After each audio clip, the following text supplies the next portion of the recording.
மக்களை வணக்கம். நான் உங்கள் கோடங்கி.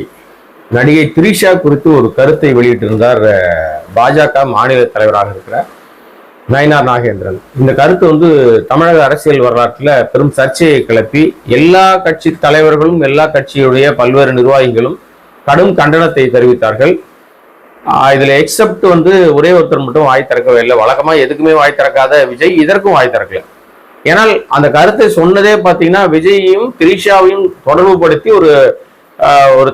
ஒரு தேவையில்லாத சர்ச்சை கருத்தை வெளியிட்டிருந்தார் நயினார் நாகேந்திரன். ஆக்சுவலா இந்த கருத்து இன்று நேத்தர்ல ரொம்ப காலமாகவே அது சமூக ஊடகங்கள்ல பல கட்ட பிரிவுகளாக ஆளாளுக்கு ஏதோ பேசிக்கிட்டு இருந்தாங்க. அவங்கவுங்க நிறைய பேசிக்கிட்டு இருந்தாங்க. ஆனால் ஒரு பொறுப்பான ஒரு பதவியில் இருந்துகிட்டு ஒரு பொறுப்பான ஒரு அரசு பதவி, இப்ப எம்எல்ஏவா இருக்காரு, அரசு பதவியில் இருக்காரு, பிளஸ் ஒரு மாநிலத்தினுடைய ஒரு கட்சியினுடைய மாநில தலைவரா இருக்காரு. ஏற்கனவே அவர் அமைச்சரால இருந்திருக்காரு. சமூக பொறுப்போடு பெண்கள் குறித்து பேசும்போது கண்ணியத்தோடு பேசணும் அப்படின்றது அவருக்கு புரியாமல் எப்படி இப்படி ஒரு கருத்தை பேசிவிட்டார் என்று நமக்கு புரியல. ஆக்சுவலா நயனார் பேசியது முற்றிலும் தவறான கருத்து. அப்படி பேசக்கூடாது. அது திரிஷாவாக இருக்கலாம் அல்லது யாராவது இருக்கலாம், XRY யாரா இருந்தாலும் பெண்கள் குறித்து அவருடைய தனிப்பட்ட வாழ்க்கை குறித்து அவர்களுடைய அந்த பர்சனல் லைஃப் குறித்து பேசுவதற்கு யாருக்குமே உரிமை இல்லை. அதுதான் நிதர்சனமான உண்மை. ஆக்சுவலா இந்த விஷயத்துல பொங்க வேண்டிய அல்லது கோவப்பட வேண்டிய அல்லது ஆத்திரப்பட வேண்டிய ஆவேசமான கருத்தை தெரிவிக்க வேண்டிய விஜய், அந்த தாவேகாவுடைய கட்சி தலைவராக இருக்கிற நடிகர் விஜய் இப்ப வரைக்கும் வாய் திறக்கவே இல்லை. திறப்பாரானா நிச்சயமா திறக்க மாட்டார். இந்த பிரச்சனைக்கு முதலமைச்சர் ஆரம்பிச்சு எல்லாருமே கருத்து சொல்லிட்டாங்க. தப்பு, நயினார் பேசினது தப்பு, அது எப்படி ஒரு பெண்ணை குறித்து இப்படி பேசலான்ட்டாங்க. இன்றைக்கு நயினாரும் வருத்தம் தெரிவிச்சு விட்டார். இல்ல நான் பேசிய விஷயத்தை நான் அது மாதிரி அவரு மன்னிப்பு அப்படின்னு இல்ல, வருத்தம் தெரிவித்து விட்டார். அவ்வளவுதான், அதோட அந்த மேட்டர் முடிஞ்சு போச்சு. ஆனால் அவர் அந்த வருத்தம் தெரிவித்ததுக்கு முன்பாக இன்றைக்கு திரிஷா ஒரு அறிக்கை வெளியிட்டிருந்தாங்க. அவருடைய வழக்கறிஞர் மூலமாக ஒரு அறிக்கை ஒன்று வெளியிடப்பட்டிருந்தது. அந்த அறிக்கையை வெளியிட்டிருக்காங்க, அந்த மாதிரி கண்டனம் தெரிவிச்சிருக்காங்க. என்னுடைய தனிப்பட்ட வாழ்க்கை குறித்து பொதுவெளியில பேசுவதற்கு யாருக்கும் எந்த உரிமை இல்லை என்ற மாதிரி அந்த அறிக்கை இருக்கு. அப்புறம் அதுல சில விஷயங்கள் எல்லாம் ஸ்ட்ராங்காக சொல்லியிருக்காங்க அப்படின்னாங்க. நாம அந்த அறிக்கையை ஒரு முறைக்கு 4 முறை படிச்சு பார்த்தோம். அந்த அறிக்கையை யாருக்கு சொல்லியிருக்காங்க அப்படின்றத நம்மளும் லென்ஸ் வச்சு தேடணும். திரிஷா குறித்து பேசிய கருத்து, நயினாருடைய கருத்து கண்டிக்கத்தக்க கருத்து, அதுல எந்த மாற்றமும் இல்லை. அதுல நம்ம உறுதியா இருக்கிறோம். பெண்கள் குறித்து இவங்க இல்லை. இப்ப முன்பு ஒரு முறை ராதாரவி அவர்கள் நயன்தாரா குறித்து பேசினாரு. மன்சூர் அலிகான் ஒரு முறை திரிஷா குறித்தே பேசுறாங்க. இப்படி எல்லாருமே நடிகைகள் குறித்து பேசிட்டு அப்புறம் அவங்க மன்னிப்பு கேட்டதும் அவங்க கருத்தை திரும்ப பெற்றதும் இப்படின்னு பல சந்தர்ப்பங்கள்ல பல விஷயங்கள் நடந்திருக்கு. நயன்தாரா குறித்து ராதாரவி பேசியதால் கட்சியிலிருந்து நீக்கப்பட்டார் ராதாரவி. எனக்கு கடந்த காலத்தில் நடந்த நிகழ்வு. ஆனால் இன்றைக்கு திரிஷா ஒரு நீண்டகால நடிகை, தமிழ் உட்பட பல்வேறு மொழிகள்ல மிகச்சிறப்பான நடிப்பை வெளியிட்டு நிறைய விருதுகள் பெற்றிருக்காங்க. தொடர்ச்சியாக பல படங்கள்ல இன்னைக்கும் அவங்க ஒரு ஒரு தனித்துவமான தனக்கான இடத்தை தனியா தக்க வச்சுக்கிட்டு இருக்காங்க. அதுல எந்த மாற்றமும் இல்லை. அவர்கள் நடிப்பை குறித்து குறை சொல்வதற்கு வாய்ப்பு இல்லை. ரொம்ப நல்ல நடிகை, அவ்வளவுதான். ஆனால் அவருடைய தனிப்பட்ட வாழ்க்கையில பல பிரச்சனைகளை தொடர்ச்சியாக அவங்க சந்தித்து கொண்டே வருகிறார்கள். பல விமர்சனங்கள் அவர் மீது எழுந்தாலும் அதுக்கு ஜஸ்ட் லைக் தட்டா அவங்க கடந்து போயிட்டே இருக்காங்க. ஆனால் இந்த விஷயத்துக்கு அவங்க எதிர்வினை ஆற்றினாங்க. ஏற்கனவே மன்சூர் அலிகான் விஷயத்திலையும் அவங்க பேசினது நிறைய விஷயங்கள் பெரும் பரபரப்பு ஏற்படுது. அப்புறம் மன்சூர் அலிகான் வருத்தம் தெரிவிச்சார் இதே மாதிரின்னு வச்சுங்களேன். இப்போ நயினார் நாகேந்திரன் பேசிய பேச்சுக்கு அவர்கள் ஒரு அறிக்கை வெளியிட்டு இருந்தாங்க. அந்த அறிக்கையில நம்ம திரும்ப படிச்சோம் எல்லாம் சொன்னோம் இல்லையா, அதுல எங்கேயுமே நயினார் நாகேந்திரன் பேரை காணும், அல்லது பாஜக தலைவர் என்ற பேரையும் அந்த பேரும் இல்லை. அப்ப யாருக்கு அந்த அறிக்கையை இவங்க வெளியிட்டாங்க? யார் நிர்பந்தத்தின் பேர்ல அந்த அறிக்கை, இவங்க பேர்ல ஒரு வக்கீல் அறிக்கை ஒண்ணு வெளியிட்டு வந்திருக்கு, நமக்கு தெரியல. ஆனால் நயினார் செய்தது தவறு என்று நம்ம உட்பட எல்லாருமே சொல்லியிருக்கோம். அப்ப சம்பந்தப்பட்டு பாதிக்கப்பட்ட திரிஷா அவர் பேரை சொல்ல கூட பயப்படுறாங்கன்னா என்ன காரணம் நமக்கு தெரியல. கட்சி பேர் சொல்லவும் பயப்படுறாங்க. இது எப்படி இருக்கு அப்படின்னு சொன்னா, சமீபத்துல வட இந்தியால ஒரு ஊடகம் டாப்ஸி கிட்ட ஒரு பேட்டி கேட்கிறாங்க.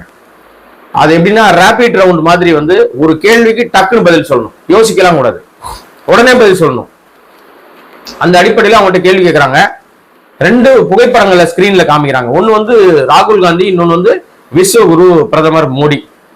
இந்த நீங்க யாருக்கு வாக்களிப்பீங்க அப்படின்னு சொல்லி கேக்குறாங்க. Rapid round. வாக்களிப்பது அனைவருடைய கடமை, வாக்களிக்காமல் இருக்கக்கூடாது. உங்கள் வாக்கு ரகசியமாக வாக்களிக்கலாம். ஆனால் இவர்கள் அந்த ரகசியத்தை வெளிச்சம் போட்டு காட்டிட்டாங்க. யாருக்கு வாக்களிப்பீங்கன்னா நேரா போய் மோடிஜியை தொட்டுட்டு வந்து நான் இந்த நாட்டில் வாழ வேண்டும் என்று ஆசைப்படுகிறேன் அப்படின்னு ஒரு பதில் சொன்னாங்க. அவ என்ன அர்த்தம்? அவர்களுக்கு வாக்களிக்காமல் ராகுல் காந்திக்கு வாக்களித்தால் என்னால் இந்த நாட்டில் வாழவே முடியாதுன்னு டாப்சி சொல்றாங்கன்னு அர்த்தம். அப்படிதான் எடுத்துக்க முடியும். மிக நேர்த்தியாக தான் சொல்ல வந்த கருத்தை பாஜக எவ்வளவு தூரம் மோசமான கட்சி, எப்படியெல்லாம் பிரபலங்களை வந்து தன்னுடைய கைப்பாகையாக மாத்திக்கும், அவர்களுக்கு எதிராக என்ன செய்தா நம்ம வாழவே முடியாதுன்றத மிக அழகாக நடிகை டாப்சி வெளியிட்டது இன்னைக்கு வைரலா போயிருக்கு. இது எதுக்கு சொல்ல வரேன்னா, அப்பேற்பட்ட டாப்சி கூட இன்னைக்கு யாருக்கு வாக்களிப்பீங்கன்னா, வாக்களிப்பதே ரகசியமான ஒரு விஷயம் தான். உங்களுடைய வாக்கு உங்களுடைய உரிமை, நீங்க வாக்களிக்கணும். ஆனால் யாருக்கு வாக்கு போட்டுன்னு சொல்ல வேண்டிய அவசியம் இல்லை, அது ரகசிய வாக்கு. அதை வெளிப்படையாக நான் சொல்லிட்டாங்க, நான் வந்து இவருக்கு தான் ஓட்டு போடுவேன், ஏன்னா நான் வாழணும் இந்த நாட்டில் அப்படின்ட்டாங்க. டாப்சி கூட தைரியமா பிரதமர் மோடியை கை காட்டுறாங்க. ஆனால் தன்னை அவதூறாக பேசிவிட்டார், தன்னுடைய பர்சனல் லைஃப பேசிட்டாரு, அதை வந்து சுட்டி காட்டுறாங்க. என் தனிப்பட்ட வாழ்க்கையை விமர்சிப்பதற்கு பேசுவதற்கு இங்க யாருக்கும் உரிமை இல்லைன்னு சொல்லுகிற திரிஷா இதன் மூலமாக என்ன சொல்றாங்க அப்படின்னா, என் தனிப்பட்ட வாழ்க்கை என்பது என்னுடைய விருப்பம், நான் என்ன வேணா செய்வேன், அதெல்லாம் நீங்க கேட்கறது உங்களுக்கு ரைட் கிடையாதுன்னு சொல்லாம சொல்லியிருக்காங்க.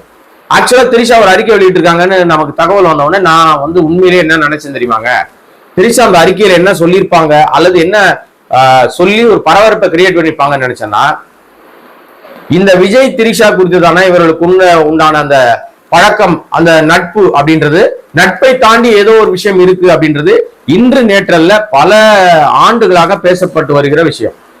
நம்ம தனிப்பட்ட வாழ்க்கை குறித்து எங்கேயுமே பேசுறது இல்லை, விஜயனுடைய வாழ்க்கை குறித்து பேசுறது இல்லை, திரிஷாவுடைய வாழ்க்கை நமக்கு அவசியம் இல்லை, எந்த நடிகருடைய வாழ்க்கை தனிப்பட்ட பர்சனல் லைஃப் நம்ம பேச போறதே இல்லை. ஆனால் இந்த இவர்களுக்கு இடையே இருக்கிற நெருக்கம், நட்பை தாண்டிய ஒரு விஷயம் அப்படின்றது நாம் பேசலங்க, இது ரொம்ப ஆண்டுகளாக பேசப்பட்டு வருகிற விஷயம்.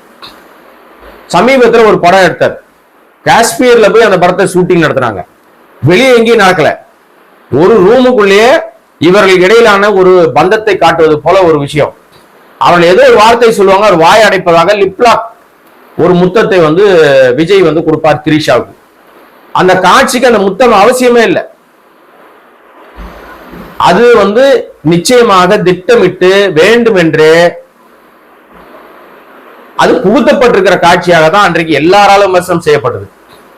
அந்த முத்த காட்சிக்கு அவசியம் இல்லாத முத்த காட்சி, அது வேண்டுமென்றே இது வந்து ஏற்கனவே அவர்கள் நட்பிற்கு மீறி ஒரு பழக்கம் இருக்குது அப்படின்னு சொல்லும் போது அதை உறுதிப்படுத்தும் விதமாக, எல்லாருக்கும் அது வெளிப்படுத்தும் விதமாக, நாங்க இப்படிதான் இருக்கோம், நீங்க உங்களுக்கு என்ன வேணாலும் நீங்க புரிஞ்சீங்க, எங்களுடைய நட்பை தாண்டியது அப்படின்னு இவர்கள் இருவரும் அறிவித்த லட்சணத்துல அந்த காட்சி எடுக்கப்படுது. சினிமா காட்சியாக இருந்தாலும் ஏத்துக்க முடியாத காட்சி, அந்த காட்சி அவசியமே இல்லை. அதனால அந்த படத்துக்கு எந்த யூஸும் இல்லை, அந்த படம் ஓடவும் இல்லை, சரியா வேஸ்டான படமாக இருந்தது. காஷ்மீர் போன்ற பனிப்பிரதேசத்துல போய் படம் எடுத்துட்டு வீட்டுக்குள்ளேயே எடுக்கலாம், அது இங்கேயே செட்டு போட்டு எடுத்துக்கலாம், அது அங்க கூட்டு போய் எடுக்க வேண்டிய அவசியம் இல்லை அப்படின்னு அப்பவே பல விமர்சனங்கள் வந்துச்சு. அது மாதிரியான பல விஷயங்கள் ஏற்கனவே பல ஆண்டுகளாக பேசப்பட்டு வர்றதுனால இவர்கள் அறிக்கை வெளியிடும் போது நான் என்ன நினைச்சேன்னா, இதுவரை யாரோ பேசினாங்க, யாரோ யூடியூப்ல பேசினாங்க, யாரோ ஏதோ ஒரு விஷயங்கள் பேசிக்கிட்டு இருந்தாங்க, முகம் தெரிந்தவர்கள் தெரியாதவர்கள், இவர்களுக்கு இடையில ஏதோ ஒரு விஷயத்த அவங்க போற போக்குல போட்டுட்டு போறாங்க, இவர்களுக்கெல்லாம் நம்ம வந்து பதில் சொல்ல வேண்டிய அவசியம் இல்லைன்னு திரிஷா நினைச்சு அதை கடந்து போயிருக்கலாம். இப்போ சமூக அந்தஸ்துல முக்கிய பொறுப்புல இருக்கிறவர், ஒரு மாநில கட்சியினுடைய மாநில தலைவர், ஒரு தேசிய கட்சியினுடைய மாநில தலைவர், மிக உயரிய பொறுப்புகள்லாம் இருந்தவர், அமைச்சரா இருந்தவர், இப்ப எம்எல்ஏவா இருக்காரு, மக்கள் பிரதிநிதியா இருக்காரு. அப்படிப்பட்ட ஒரு விஷயத்தை பேசிவிட்டார், 3ஆம் தர மிக கீழ்த்தரமான ஒரு விஷயத்தை அவர் பேசிவிட்டார் என்பதனால் அதற்கு இவர்கள் எதிர்வினை ஆற்றுகிற போது ஏற்கனவே சொல்லப்பட்டு வந்த எல்லாத்துக்கும் சேர்த்து இவங்க பதில் சொல்லியிருப்பாங்க. அப்படிதான் அந்த அறிக்கையில் இருந்திருக்கும். நீங்க நினைக்கிற மாதிரி எனக்கும் விஜய்க்கும் எந்த தொடர்பும் இல்லை, நான் அவர் கட்சியிலும் இல்லை, என்னை அவரை தொடர்படுத்தி நிறைய நாள் பேசும்போது நான் அதை வந்து ஒரு பொருட்டாக எடுக்கவில்லை, இனியும் அப்படி பேசினால் நான் சட்டப்படி நடவடிக்கை எடுப்பேன், எந்த எங்களுக்குள் எந்த விதமான நட்பை, அவர் ஒரு ஹீரோ, நான் ஒரு நடிகை, இதை தாண்டி எங்களுக்குள் எதுவும் இல்லை அப்படின்னு அவங்க வெளிப்படையாக அறிவிப்பார்கள் என்று நான் நினைச்சேன். என்னை போன்ற நிறைய பேர் நினைச்சிருக்கலாம். ஆனால் இப்படி அவங்க சொல்லல. அவங்க சொன்னது என்ன சொல்லியிருக்காங்கன்னா, என் தனிப்பட்ட வாழ்க்கை குறித்து விமர்சிப்பதற்கு நயினார் நாகேந்திரனுக்கு அப்படின்றது நயினார் நாகேந்திரன் இல்ல, என் தனிப்பட்ட வாழ்க்கை குறித்து பேசுவதற்கு யாருக்கு உரிமை இல்லை, அவ்வளவுதான். அப்ப நீங்களே புரிஞ்சுங்க, அண்டர்ஸ்டுட் இல்ல அண்டர்ஸ்டாண்ட், ஏதோ ஒன்று பண்ணீங்க நீங்க. ஆனால் பேச வேண்டிய விஜய் இப்ப வரைக்கும் வாய் திறக்கவே இல்லை. இனிப்ப அவர் எந்த வீட்டுல இருக்காரு, பனையூர்ல இருக்காரா, நீலாங்கரையில் இருக்காரா தெரியாது நமக்கு. ஏன்னா ஒரு சாவு வந்துச்சு சேலத்துல, இதுவரைக்கும் இரங்கல் கூட தெரிவிக்கல. 41 மரணமும் நடந்துச்சு கரூர்ல, அப்பவும் இரங்கல் தெரிவிக்கல. அவர்களை இங்க அழைச்சி ஆறுதல் கொடுத்தார். அதுலயே 2 பேருக்கு இன்னும் காசு கொடுக்கல. அந்த 20 லட்சம் 2 பேருக்கு போய் சேரல. அந்த 2 பேரு தான் சுப்ரீம் கோர்ட்ல வழக்கு நடக்கும் போது இது எங்களுக்கு தெரியாமல் போடப்பட்ட வழக்குன்னு உண்மையை சொல்லிட்டாங்க. அதனால அவர்களுக்கு இன்னும் 20 லட்சம் போய் சேரவே இல்லை. மானங்கட்ட கட்சி அது. இன்னொன்னு, இந்த திரிசா விவகாரத்துல வாயை திறக்கல. சேலத்துல சுராஜ் இறந்தப்ப அவருக்கு 5 லட்சம் கொடுத்துருக்காங்க. அது கூட அறிவிச்சிருக்காங்க, கொடுத்தாங்களா இல்லையா கூட தெரியல நமக்கு. கரூர்ல செத்தா 20 லட்சம், சேலத்துல செஞ்சா செத்தா 5 லட்சம். மரண வியாபாரி விஜய், இது தவிர வேற என்ன சொல்ல முடியும்? அது இன்னைக்கு திரிஷாவுடைய அந்த எக்ஸ்தல பதிவும், திரிஷானா அவருடைய வழக்கறிஞர் போட்ட எக்ஸ்தல பதிவும். அப்ப பாஜக குறித்து பேசுவதற்கு விஜய் தான் பயப்படுறாருன்னு பார்த்தா திரிஷாவும் பயப்படுறாங்க. பாஜக மாநில தலைவர் நயினார் நாகேந்திரன் பேச்சு தப்பு, அவர் பேசியது ரொம்ப ஆபாசமான கருத்து, அவர் மீது நடவடிக்கை எடுங்கள், அவர் கைது செய்யணும், புகார் கூட கொடுக்கல. ஒரு பொது வழியில ஒரு எக்ஸ் தளத்துல ஒரு வக்கீல வச்சு ஒரு அறிக்கை போட்டாங்க, அவ்வளவுதான், முடிஞ்சு போச்சு. அதுக்கப்புறம் அவங்க வேலையை பார்க்க போயிட்டாங்க, அதோட ஓவர். இது குறித்து நம்ம பாஜக மேலும் வேற ஏதாவது செய்யுமா, இல்ல இது குறித்து அப்படியே கடந்து போயிருமான்னு தெரியாது. அவங்க கடந்து தான் போயிருவாங்க. ஏன்னா நயினார் நாகேந்திரன் வருத்தம் தெரிவிச்சிட்டார். எல்லாரும் அவர் அடிச்சு துவம்சம் பண்ண உடனே அவர் இல்ல நான் பேசினது வருத்தம் அளிக்கிறது அப்படின்னு சொல்லிட்டு அதை கடந்து போயிட்டார். இப்ப இன்னொரு சம்பவம் நடந்திருக்கு இன்னைக்கு. அந்த சம்பவம் வைரலா போயிட்டு இருக்கு. அது என்ன சம்பவம் அப்படின்னா, ஒரு தன்னை வழக்கறிஞர்னு சொல்லிக்கிறார் ஒருத்தர், கருப்பு கோட்லாம் போட்டார், வழக்கறிஞர் தான் இருப்பார் அவர் வழக்கறிஞர்னு சொன்னவர் கமிஷன் ஆபீஸ்ல ஒரு கம்ப்ளைண்ட் கொடுக்குறாரு. இந்த மாதிரி எங்க தலைவரை அவதூறாக பேசிவிட்டார்கள், அதனால நடவடிக்கை எடுக்கணும் அப்படின்னு சொல்லி ஒரு புகார். அது என்ன புகார் அப்படின்னு பார்த்தா, வலைவழியில அதாவது யூடியூப்ல பேசிக்கிட்டு இருக்கிற சாட்டை துரைமுருகனுக்கு எதிரான ஒரு புகார். அவர் தொடர்ச்சியாக இந்த மாதிரி அவர் பேசுறாரு, இது ரொம்ப தப்பு, அவர் மீது நடவடிக்கை. ஒரு 10 ரூம்ல உட்கார்ந்துக்கிட்டு அவர் இந்த மாதிரி அவதூறு பரப்புறாருன்னு அந்த வழக்கறிஞர்னு சொல்லக்கூடியவர் அழுதுகிட்டே பேசுற மாதிரி பேசுறதே பார்த்து படிக்கிறார். இவர் எப்படி வழக்கறிஞர் ஆனார்னு நமக்கு பயங்கர சந்தேகமா இருக்கு. நிஜமாவே வழக்கறிஞரா இல்ல எங்கேயாவது யாராவது கொடுத்தாங்க வாங்கி வந்துட்ட வழக்கறிஞரான்னு தெரியல. செய்தியாளர்களை சந்திக்கிறார். சந்திக்கும் போது கோர்வையாக என்ன நடந்துச்சு, இதனாலதான் நான் வந்திருக்கேன், என் கிளைண்ட் யாருன்னா நம்ம விஜய் அவர்கள், அவருடைய கட்சியினுடைய நான் வழக்கறிஞர், நான் புகார் என் தளபதி மேல இந்த மாதிரி அவதூறு பரப்புறதா புகார் கொடுக்க வந்திருக்கேன் அப்படின்னு ஒரு வெளிப்படையாக போல்டாக பேசல. அவரே பெத்தகான்னு உளர்றாரு. கடைசியில அவர் என்ன சொல்றாருன்னா, விட்டு அழுதுருவார் போல இருக்கு. என்னங்க இவர் இந்த மாதிரி எல்லாம் தொடர்ந்து தற்குறின்னு பேசுறாரு, பொறுக்கின்னு பேசுறாரு, தற்குறின்னு பேசுறாரு. அப்படி தற்குறின்னு பேசுறாருன்னு உங்க கட்சி தலைவரே பேசுறாருப்பா. என்னங்க எப்ப பார்த்தாலும் தற்குறின்னு பேசு. தற்குறின்னா நாங்க தற்குறி இல்லை, நான் ஆச்சரியக்குறி, நாங்க அந்த குறி, நாங்க இந்த குறின்னு பேசினார். ஆனாலும் இன்னைக்கு எல்லாரும் தற்குறின்னு தான் சொல்றாங்க. நம்ம அடிஷனலா மங்குனின்னு வச்சிருக்கோம். தற்குறிக்கு அடுத்த பதம் மங்குனி அப்படின்னு நம்ம வச்சிருக்கோம். ஆனா நிஜமாவே அப்படிதான் இருக்காங்க. இந்த சேலம் மாநாட்டுல சேலம் அந்த கூட்டத்துல, மாநாடு இல்ல, அது கன்றாவி ஒரு 5000 பேர் நிர்வாகிகளை சந்திக்கிற ஒரு கூட்டம். மொட்டை காட்டுல பொட்ட வெயில்ல வச்சு அதுல ஒரு ஆளை சாவடிச்சு அனுப்பி விட்டு அந்த அவருக்கு எங்களுக்கு சம்பந்தம் இல்லைன்னு ஆளாளுக்கு ஒரு கதை கட்டி விட்டுட்டு இருக்காங்க. ஒருத்தன் சொல்றான் அவன் எங்க கட்சியே இல்ல, இங்க வரவே இல்லை, எங்கேயோ வெளியே வேடிக்கை பார்த்தவன் அப்படின்றான். ஒருத்தன் இல்லங்க அவர் பாஸ் வாங்கிட்டு உள்ள வந்தாருங்க, அவர் ஏற்கனவே ஆன்ஜியோ பண்ணிருக்கு, ஏற்கனவே ஆபரேஷன் பண்ணிருக்காங்க அப்படின்னு ஒருத்தன். எல்லாம் இந்த கட்சியை சேர்ந்தவனுங்க தான். ஆனா மானங்கட்டவனுங்க, இவனுங்க எப்போ சாப்பாட்டுல எப்படி உப்பு போட்டு சாப்பிடறானுன்னு தான் தெரியல நமக்கு. ஆனால் அந்த கூட்டத்துக்கு வந்த சில ஸ்பெஷல் தற்கூரிகள் அவர்கள் தற்குறிகள் என்பதை உறுதிப்படுத்தி மண்குனியும் மண்டையில மசாலா இல்லாதவர்கள் நாங்க அப்படின்னு உறுதிப்படுத்திருக்காங்க. அதுல சில விஷயங்களை நான் ஏற்கனவே கடந்த வீடியோல கூட சொல்லியிருப்பேன். அதுல மிக குறிப்பாக ஒருத்தன் இருக்கான், அவன் மூஞ்ச பார்த்தாலே அவனை போட்டு பொழக்கணும்னு தோணும். அதாவது எப்படின்னா, இந்த மாதிரி நீ அம்மாவை அடிப்பியா அப்படின்னு சொல்லி அவங்க வீட்டுல இருக்கிறவங்க, இதை நம்ம இல்ல, அவங்க வீட்டுல இருக்கிறவங்கள அவனை போட்டு பொழக்கணும் அப்படின்னு நமக்கு தோணுது. எப்படின்னா, அவன் சொல்றான், அரசாங்கம் கொடுத்த, முதலமைச்சர் கொடுத்த 5000 ரூபாய நீ வாங்கக்கூடாதுன்னு சொல்லி எங்க அம்மாவை போட்டு அடிச்சுட்டு வந்திருக்கேன் இந்த கூட்டத்துக்கு, பெத்த தாயை அடிச்சுட்டு வந்தேன்ற பெருமையா பேசுறான். இந்த மாதிரி தற்குறி தருதலைகளை தான் வளர்த்துக்கிட்டு இருக்காரு விஜய். ஒண்ணு சொல்லுது 2.5 வயசு குழந்தைய தூக்கிட்டு வந்திருக்கேன், அதெல்லாம் ஒண்ணும் ஆகாதுங்க, செத்தா பாத்துக்கலாங்க, எங்களுக்கு எங்க அண்ணன் தாங்க முக்கியம். ஏமா குழந்தைய கூப்பிட்டு மொட்டை வெயில வந்திருக்கேமா, அதுக்கு ஏதாவது நீர்ச்சத்து குறைபாடு ஏற்பட்டா என்னமா ஆகுனா, அதெல்லாம் பார்த்து அதெல்லாம் ஒண்ணும் ஆகாதுங்க, பாத்துக்கலாங்க, எதாவது நடந்தா பாத்துக்கலாங்க. எப்ப ஏற்பட்ட சமூகத்தை வளர்த்தெடுக்கிறார் பாருங்க, புரியுதா உங்களுக்கு? அதே மாதிரி இன்னொரு பெரிய பயங்கர ஆகச்சிறந்த அறிவாளி சொல்லிச்சு, முன்னாடியே சொல்லிச்சு, எனக்கு எங்க புருஷனை விட விஜய் தான் பிடிக்கும்ட்டு. இது மாதிரி ஏகப்பட்ட விதவிதமான டிசைனா ஆட்களை நீங்க பார்க்க முடியும். உனக்கு உன் பொண்டாட்டி வேணுமா விஜய் வேணுமான்னு கேட்டா, என் பொண்டாட்டி வேணா, எனக்கு விஜய் தான் வேணும்னு ஒருத்தன் சொல்றான். அதாவது அன்பு வைக்கலாம், தப்பு இல்லை, ஆனால் அந்த அன்பு பைத்தியமாக மாறக்கூடாது, மறக்கண்டவனா மாறக்கூடாது, அறிவுபூர்வமாக சிந்திக்கணும். இப்ப விஜய் இது வரைக்கும் நமக்கு என்ன பண்ணிருக்காரு, அல்லது வந்தா என்ன பண்ணுவாரு சொல்லவே மாட்டேங்கிறாரே அப்படின்னு கேள்வி கேட்பதற்கு கூட அங்க யாருக்குமே தைரியம் இல்லை, துணிச்சல் இல்லை. விஜய் விஜய் விஜய்னு கத்துவான், தளபதி தளபதி தளபதினு கத்துவான், டிவிக்கேன்னு டீயை வித்துக்கிட்டு இருப்பான். ஆனா விஜய் ஏசியை விட்டு இறங்கி வர மாட்டாரு, கேரவன்லயே தான் இருப்பாரு, சொகுசு கார்ல தான் வருவாரு, நான் உச்சத்துல இருந்து இறங்கி வரலன்னு சொல்லுவாரு. மக்களோடு மக்களாக பழக மாட்டார், எங்க போனாலும் தனி விமானத்துல போவார், பயணிகள் பயன்படுத்துற விமானத்துல போக மாட்டார். இன்றைக்கு தமிழ்நாட்டினுடைய முதலமைச்சராக இருக்கிற முத்துவேல் கருணாநிதி ஸ்டாலின் எப்போ விமானத்துல போனாலும் பயணிகள் விமானத்துல போறாரு. சமீபத்துல ஜோலார்பேட்டைக்கு ரயில்ல போயிருக்காரு. நான் கூட நினைச்சேன் அந்த ரயில்ல ஒரு பூப்பை இருக்கு இல்லையா, அந்த பெட்டியே இவங்க எடுத்திருப்பாங்க, அதிகாரிகள் அமைச்சர்கள் அப்படின்னு வர்றதுனால ஒரு பெட்டியே அவங்க எடுத்திருப்பாங்க அப்படிதான் நான் நினைச்சேன். ஆனால் அந்த புகைப்படங்கள் அந்த விஷயங்கள்லாம் பார்த்த பிறகுதான் தெரியுது பொதுமக்களோட டிராவல் பண்ணியிருக்காரு. இது உண்மையிலே ஒரு வரவேற்கத்தக்க விஷயம். நீங்க ரொம்ப ஈஸி ஆக்சஸ்ல நம்ம மக்களோடு மக்களாக இருக்கும்போது மக்கள் நம் மீது நம்பிக்கையை அதிகமாக வைப்பார்கள்.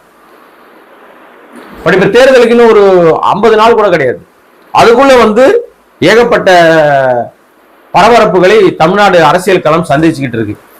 இதுல இந்த 60 நாளுக்குள்ள இல்லாத இந்த நாள்ல தாவேக்கா நான் தான் களத்துல இருக்கேன், நான் தான் திமுகவுக்கு மாற்று, நான் தான் திமுகவுக்கு எனக்கும் தான் போட்டின்னு சொல்லிக்கிட்டு இருக்கிற தாவேக்கா எங்க இருக்குன்னே தெரியல, பூத் லெவல் ஏஜென்ட் போட்டிருக்காங்கன்னு தெரியல, மக்கள்கிட்ட போய் அவங்க என்ன சொல்றாங்கன்னு தெரியல, எங்கேயாவது அவங்க சம்பந்தமான ஏதாவது ஒரு கூட்டம் மீட்டிங் ஏதாவது நடக்குதான்னு தெரியல. கட்சி தலைவன் சேலத்துல ஒருத்தனை சாவடிச்ச பிறகு ஆள் ஓடி போய் ஒளிஞ்சது தான் தெரியும், அதுக்கப்புறம் ஆள் இல்லை, எங்க இருக்காருன்னே தெரியல, யாரும் அவரை ரீச் பண்ணவே முடியல. 50 வருஷம் பாரம்பரியமான கட்சியில இருந்துட்டு 50 வருஷமா அந்த கட்சியில இருந்து வெளியில வந்த செங்கோட்டையன் கூட நம்ம விஜய பார்க்க முடியல. இப்போ வரைக்கும் அவர் தொகுதியில் அவருக்கே சீட் இருக்கானே தெரியல. இதுதான் இன்னைக்கு இருக்கிற நிலைமை. சோ திரிஷா அவர்கள் அந்த வெளியிட்ட அந்த அறிக்கையிலும் நாம எப்படி திரிஷாவை நயினார் நாகேந்திரன் பேசியது தவறு, கண்டிக்கத்தக்கது அப்படின்னு சொல்றோமோ, அதே மாதிரி திரிஷா வெளியிட்ட அறிக்கையில நயினார் பேரை குறிப்பிடாதது, பாஜக மாநில தலைவர் நயினார் இப்படி பேசிவிட்டார் என்று சொல்லாததும் அது ஒரு பயத்தின் வெளிப்பாடாக நான் பாக்குறேன். திரிஷாவுக்கு ஒரு பயம், நம்ம வாழணும் இல்லையா, எப்படி டாப்ஸி சொன்னாங்கல்ல நான் வாழணும் இல்லையா அப்படின்னாங்களா, அது மாதிரி திரிஷாவுக்கு பேர் சொன்னா நான் வாழணும் இல்லையா அப்படின்னு ஒரு பயம் இருக்கலாம். திரிஷா பயப்படுவதில் நியாயம் இருக்கா இல்லையான்னு நீங்க பார்த்து கொண்டிருக்கிற நீங்களே முடிவு பண்ணுங்க. அதுக்கப்புறம் பாத்தீங்கன்னா இன்னொரு விஷயம் என்ன அப்படின்னு சொன்னா, தொடர்ச்சியாக பெண்களை இந்த மாதிரி தொடர்ந்து பேசிக்கிட்டு இருக்கிற விஷயத்துல எல்லா கட்சிகளும் கண்டித்தாலும் பாஜகவை சேர்ந்தவர்கள் வாயை திறக்கலாம். அதாவது இவர் வருத்தம் தெரிவிச்சார் இப்ப நயினார், ஆனால் அதுக்கு முன்னாடியே தமிழிசை அவர்கிட்ட கேட்கறாங்க, இல்ல நான் ஒரு மீட்டிங் இருக்கு முடிச்சுட்டு சொல்றேன்னு அவங்க வேக வேகமா போறாங்க. வானதி ஒரு படி மேல போய் என்னங்க ஊர்ல நடக்காதையாங்க சொல்லிட்டாரு, என்னங்க இது ஒரு பெரிய மேட்டர்னு சொல்லிட்டு தூக்கிட்டு வரீங்க நீங்க அப்படின்னு சொல்லிட்டு ஒரு சாதாரணமான ஒரு விஷயமாக அதை சகஜமாக கடந்து போவதற்கு பாஜகவுடைய ஒரு எம்எல்ஏ அவர்கள், ஒரு தேசிய பொறுப்புல இருக்கக்கூடிய ஒரு பெண், இத்தனைக்கும் ஒரு பெண்மணி, அவங்களே இதை வந்து ஜஸ்ட் லைக் தட்டா அவங்க கடந்து போகும்போது நமக்கு பயத்தை ஏற்படுத்துது. என்ன இப்படி இருக்காங்க, ஐயோ இந்த அரசியல் எவ்வளவு கேவலமாக போயிட்டு இருக்கு, இப்படிப்பட்டவர்கள் எல்லாம் வந்து நமக்கு வந்து பதவிகளுக்கு இருக்காங்களே இவங்கன்னு நமக்கு வருத்தமாகவும் அதிர்ச்சியாக இருக்கு. இன்னொரு அதிர்ச்சியை சொல்றேன். நம்ம சமீபத்துல வந்து நம்ம தாவேக்காலை இணைந்த பிலிக்ஸ் ஜெரால்ட் இருக்காருல்ல, அவர் இப்ப தாவேக்காலை எங்க கூட்டம் போட்டாலும் அவர் கூட்டம் போறாங்க, அவர் பேசுறாரு. அப்படி பேசுகிறவர் அவர்கிட்ட போய் கேட்கறாங்க, இந்த மாதிரி கரூர்ல வந்து கரூர்ன்ற நம்ம சேலத்துல இது மாதிரி நடந்துருச்சுங்க, அதுக்கு ஒரு அறிக்கை கூட விடவே இல்லையங்க, ஒரு வருத்தம் கூட தெரிவிக்கல விஜய் அப்படின்னு கேட்கிறாரு. அதற்கு எவ்வளவு சூப்பரா அவர் பதில் சொன்னார் தெரியுமா? நம்ம நண்பர் தான் அவரு, ஆனா அவர் எவ்வளவு சூப்பரா பதில் சொன்னார் தெரியுமா? ஏங்க இதை கேட்கறீங்களா நீங்க? இப்ப திமுக டெப்டி சிஎம் உதயநிதி கலந்துகிட்ட ஒரு கூட்டத்துல 2 பேர் பைப் கொடி நடும்போது கரண் சாகர் செத்து போயிட்டாங்களே, அது குறித்து நீங்க எதுவுமே பேச மாட்டீங்களே அப்படின்னு போட்டாரே ஒரு கேள்வி. அடாடாடாடாடா, பயங்கர அறிவுஜீவி இல்லையா பிலிக்ஸ் ஜெரால்ட்? ஏன்னா கேட்ட கேள்விக்கு பதில் சொல்றது துப்பு இல்லை, ஏன்னா அவங்ககிட்ட பதில் இல்லை. விஜயால் பதில் சொல்ல முடியாது, விஜய் பதிலும் சொல்ல மாட்டார். இவர்களுக்கு அந்த மனித உயிர் ரொம்ப கேவலமான விஷயம், உயிரை மதிக்க மாட்டாங்க. நாளைக்கு பேசுகிற யாருக்காவது ஏதாவது நடந்தா கூட அப்படியே கடந்துட்டு அடுத்த கட்டத்துக்கு போயிடுவாங்க. ஏன்னா இவர்கள் கட்சியை சேர்ந்த கலை என்பவர் திருச்சியில இருந்து வண்டியில வரும்போது விக்கிரவாண்டி மாநாட்டில் கலந்துக்கு வரார், வழியிலே விபத்து. அது வந்து இளைஞரணி பொறுப்புல இருந்தவர் ஸ்பாட்ல செத்து போறாரு, அவரோடு இன்னொருத்தர் செத்து போறாரு. இப்படி கிட்டத்தட்ட ஒரு 3 பேர் அதுல இறந்து போயிட்டாங்க. இன்று வரை அவர்களுக்கு எந்த விதத்திலும் ஒரு இரங்கல் கூட தெரிவிக்காத தற்குறி தலைவன் தான் விஜய். அப்புறம் அது ரொம்ப சிக்கலாவது, சட்ட சிக்கல்ல மாற்றம், நம்ம மீது பல்வேறு பிரச்சனைகள் வருது, வழக்கு வருது, வம்பு வருதுன்னு பதறி போய் அங்க போய் இப்ப அடைக்கலம் ஆயிருக்காரு. இப்ப அவர் என்ன நினைக்கிறாருன்னா, நம்ம அங்க இருக்கோம், நம்ம மீது எந்த நடவடிக்கை எடுக்க மாட்டாங்கன்னு அப்படின்னு அவர் நம்புறாரு. ஆனால் என்னை பொறுத்த வரைக்கும் நான் என்ன சொல்றேன், நீங்க நேர்மையான பத்திரிகையாளராக இருந்தா எங்க இருந்தாலும் உங்களுக்கு நடவடிக்கை எடுக்க மாட்டாங்க. ஆகாத ஆகாவளியோடலாம் சேர்ந்தா பிரச்சனை தான் வரும். சங்கர் வந்து ஒரு ஆகாவளி, காசு வாங்கிட்டு அவதூறு பரப்புற அவதூறு கேரக்டர், அங்க போன அசிங்கப்பட்ட, அதனால அங்கிருந்து தப்பிச்சு ஜம்ப் பண்ணி இங்க வந்து சேர்ந்திருக்க. இங்கேயும் இது தற்குறி கூட்டம், இங்க வந்தவொடனே நீயும் தற்குறியா மாறிட்ட, அவ்வளவுதான் விஷயம். பேசினவர் கேட்டவர் கேட்ட கேள்விக்கு நீங்க சொன்ன பதிலுக்கு நான் எந்த மறுப்பும் சொல்ல. அதுவும் நிச்சயமாக அந்த குடும்பத்தாருக்கு, அந்த இறந்து போன அந்த பசங்களுக்கு திமுக வந்து கண்டிப்பாக அவர்களுக்கு உதவிகள் செய்யணும், அது எந்த மாற்றமும் இல்லை. அது குறித்து அவர்கள் பேசினார்களா, பேசாத இருந்தார்களா, பேசி இருந்தால் சரி, பேசாமல் இருந்தால் அதுவும் கண்டிக்கத்தக்கது தான், அது எந்த மாற்றமும் இல்லை. ஆனால் உங்ககிட்ட கேட்ட கேள்வி என்ன, உங்க நொன்ன என்ன பண்ணிருக்கணும்? 41 பேர் செத்தப்ப ஓடி ஒளிஞ்ச, இந்த ஒருத்தர் செத்து போயிட்டாரு, வட இந்தியாவை சேர்ந்தவர், பிழைப்பு தேடி பஞ்சம் பழகி இங்க வந்தாரு, அந்த குடும்பத்தை நடுத்தருள் எத்திட்டீங்களா, படுபாவீங்களா, நல்லா இருப்பீங்களா நீங்க அப்படின்னு கேட்பார்கள் எல்லாரும். நம்மளும் அப்படிதான் கேட்கிறோம். ஆனா அப்படி கேட்கிற உங்களுக்கு பதில் சொல்ல துப்பு இருக்கானா? பதில் இல்லை.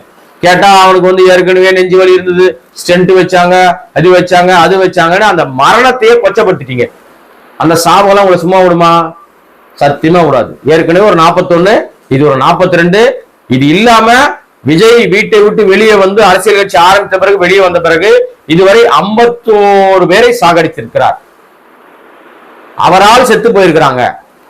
அந்த 51 ஆன்மாக்களுக்கும் விஜய் எப்ப இருந்தாலும் அவர் வந்து நிச்சயமாக பதில் சொல்லியே தீர வேண்டும். இதுல வேறு எந்த காம்ப்ரமைஸ்க்கு இடமில்லை. அவர் எந்த உச்சாணி கொம்புக்கு போனாலும், எந்த உயர் பதவிகளுக்கு போனாலும், இல்லை எந்த பதவியிலே இல்லாம இருந்தாலும், இரவு தூங்கும் போதும் அவர் சாப்பிடும் போதும் கண்டிப்பாக இந்த ஆன்மாக்கள் அவரை கேள்வி கேட்டுக்கொண்டே இருக்கும். மனசாட்சி உள்ள மனிதர்களுக்கு அது நிச்சயமாக உறுத்தும். விஜய்க்கு மனசாட்சி இருக்கா இல்லையான்னு உங்க பார்வைக்கே விட்டுறேன். இந்த வீடியோவை பார்த்து கொண்டிருக்கிற அன்பு நண்பர்கள் சப்ஸ்கிரைப் பண்ணாம பாத்தீங்கன்னா சப்ஸ்கிரைப் பண்ணிட்டு பாருங்க. இது போன்ற பல்வேறு விஷயங்கள் பேசுவதற்கு வாய்ப்பாக அமையும். நன்றி, வணக்கம்.